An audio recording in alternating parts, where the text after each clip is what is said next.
Hello student, पिछले lecture में हम लोग प्लेन ऑफ पोलराइजेशन तक पढ़ चुके थे। आज हम लोग आगे पढ़ेंगे जिसमें आगे है ब्रूस्टर्स लॉ। ठीक है, तो ब्रूस्टर्स लॉ क्या होता है पहले मैं आपको समझा दूँ, फिर आपको कैसे लिख के आना है पेपर में वो मैं आपको बताऊँगी पूरे नोट्स के माध्यम से। ठीक है, तो फिगर से मैं आपको समझा देती हूँ ब्रूस्टर्स लॉ क्या होता है। तो ये है फिगर। ठीक है, ब्रूस्टर्स लॉ में एक ट्रांसपेरेंट मटेरियल रखा जाता है। ठीक है, जैसे हम लोगों ने ट्रांसपेरेंट मटेरियल एक ग्लास ले लिया जिसका रिफ्लेक्टिव इंडेक्स कुछ होगा, मटेरियल है तो उसका रिफ्लेक्टिव इंडेक्स भी होगा, तो इसका रिफ्लेक्टिव इंडेक्स म्यू होता है। ठीक है, और यहाँ से एक हम लोग अनपोलराइज्ड लाइट इंसिडेंट इसमें फॉल कराएंगे।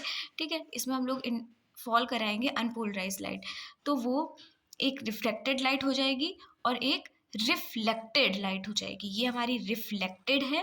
ठीक है, और ये हमारी रिफ्रैक्टेड लाइट है। ठीक है, जो रिफ्लेक्टेड लाइट होगी वो प्लेन पोलराइज्ड लाइट होगी। ठीक है, जबकि ये जो रिफ्रैक्टेड लाइट होगी ये पार्शियली पोलराइज्ड लाइट होगी। पार्शियली पोलराइज्ड लाइट का मतलब ये पूरी तरीके से पोलराइज्ड लाइट नहीं होगी, लेकिन ये प्लेन पोलराइज्ड लाइट होगी। इसकी जो वाइब्रेशंस होंगी वो कैसे होंगी, इनकी जो वाइब्रेशन होंगी वो पैरेलल होंगी। ठीक है, एक्सिस के पैरेलल होंगी, लेकिन इसकी परपेंडिकुलर होंगी। ठीक है, तो बस इतना ही फिगर है इसमें। ठीक है, और यहाँ से एक एंगल बनेगा जो कि आईपी होता है, जो कि हमारा एंगल ऑफ पोलराइजेशन कहलाता है। ठीक है, एंगल ऑफ पोलराइजेशन कहलाता है। तो ये हमारा फिगर है, आपको यही फिगर बना के आना है, और इसमें आपको कैसे लिखना है, कैसे इसका डेरिवेशन है वो हम आपको दिखाते हैं अभी। तो आपको यहाँ से लिखना है मेलस डिस्कवर्ड दैट, जो ये फिनोमेना डिस्कवर किया था उन साइंटिस्ट का नाम था मेलस। ठीक है, Malus discovered that when plane unpolarised light incident on the surface of any transparent material, जो मैंने आपको भी बताया, the reflected and refracted, two beams निकलती, एक रिफ्लेक्टेड होती है, रिफ्लेक्टेड मतलब परावर्तित हो जाती है अपने सरफेस से, और दूसरी रिफ्रैक्टेड होती है। ठीक है, refractive beams are partially plane polarised for the particular angle of incidence is called the polarising angle.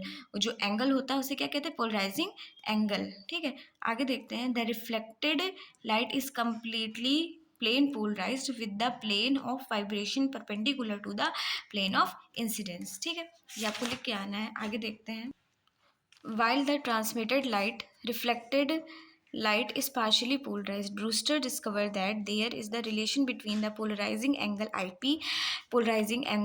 है and reflective index of material, जो मैंने आपको बताया था refractive index of material वो क्या है, mu of the material reflective of the surrounding medium। ठीक है, this is the Brewster's law and it is given by mu is equal to 10 IP।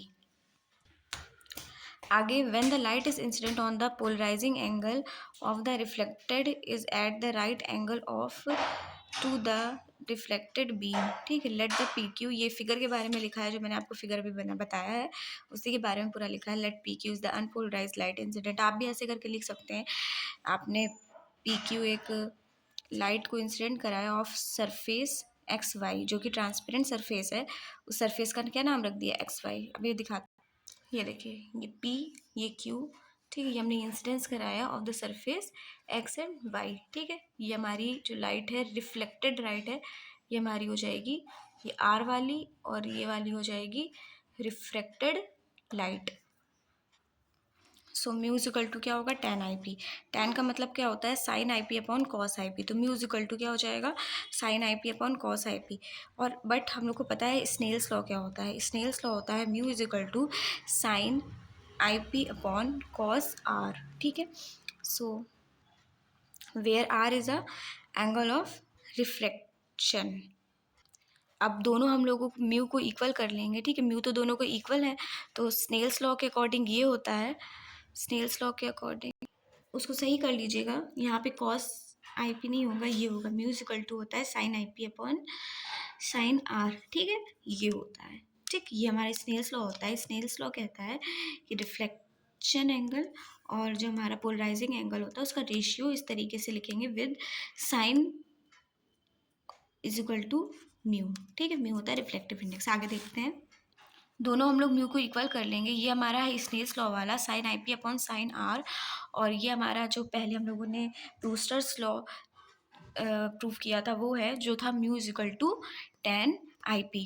Ten क्या था, sine I P upon cos I P. I think आपको बिल्कुल अच्छे से समझ में आ गया होगा। अब साइन से साइन हम लोग यहाँ से कैंसिल कर देंगे, कैंसिल कर सकते हैं, साइन से साइन कैंसिल हो जाएगा, तो हमारा क्या हो जाएगा, sine R is equal to cos I P.